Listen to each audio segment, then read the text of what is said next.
শুভরাজ নয় আছে ভেদুরা ইলিশা ভোলা। আসসালামু আলাইকুম, সবাই কেমন আছেন? আশা করি সবাই ভালো আছেন। দীর্ঘদিন ধরে কিন্তু আমি বরিশাল লঞ্চ ঘাট থেকে আপডেট দিতে পারতাছি না, কারণ যে কোনো একটু সমস্যার কারণে তাই চলে আসলাম আজকে কিন্তু বরিশাল লঞ্চ ঘাটটা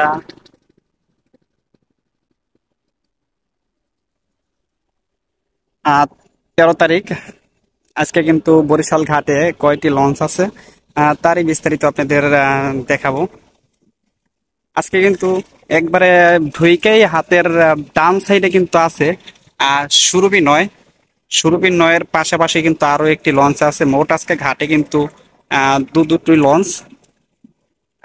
এই লঞ্চ দুইটি কিন্তু আজকে রাত 9টা বাজে বরিশাল থেকে ঢাকার উদ্দেশ্যে যাবে। আহ, এখানে কিন্তু সুরভির যে নয়ের যে সিঁড়ি অলরেডি কিন্তু, আর সুরভির যে নয়ের যে সিঁড়ি সেই সিঁড়ি কিন্তু লাগতেছে না। দেখতে পাচ্ছেন যে একবারে পল্টনের সাথে ঠেকানো আছে, সেই ক্ষেত্রে কিন্তু সিঁড়ির প্রয়োজন নাই। তার পাশাপাশি আছে কিন্তু যে শুভরাজ নয়, আর শুভরাজ নয়ও আছে। শুভরাজ নয়ের কিন্তু একটি সিঁড়ি করা, কিন্তু দুপুরের পর থেকে কিন্তু পুরা রেডি করে রাখে, কারণ বিকাল থেকে কিন্তু লঞ্চে যাত্রী আসা শুরু করে। আজকে কিন্তু ওয়েদারটা খুব ভালো আছে, প্রচন্ড গরম আবার রোদ্দুর আছে। বেশ কয়েকদিন ধরে কিন্তু একটু বৃষ্টি হয়, হালকা হালকা বৃষ্টি হয়। হালকা বলতে মোটামুটি ভালোই বৃষ্টি হয়, আবার রোদ্দুর আসে।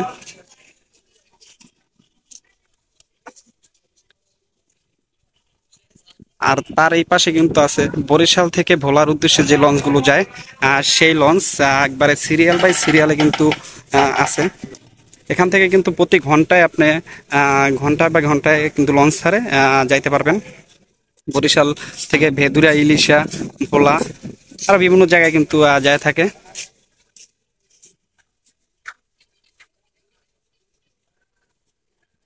এই ছিল বরিশাল লঞ্চ ঘাট থেকে আজকের আপডেট। দর্শক, ভিডিও আমি এখানেই শেষ করব। সবাই ভালো থাকবেন, সুস্থ থাকবেন। আর আমাদের এই ছোট্ট চ্যানেলে যদি কেউ নতুন হয়ে থাকেন, অবশ্যই চ্যানেলটা সাবস্ক্রাইব করবেন। সবাই ভালো থাকবেন, আল্লাহ হাফেজ।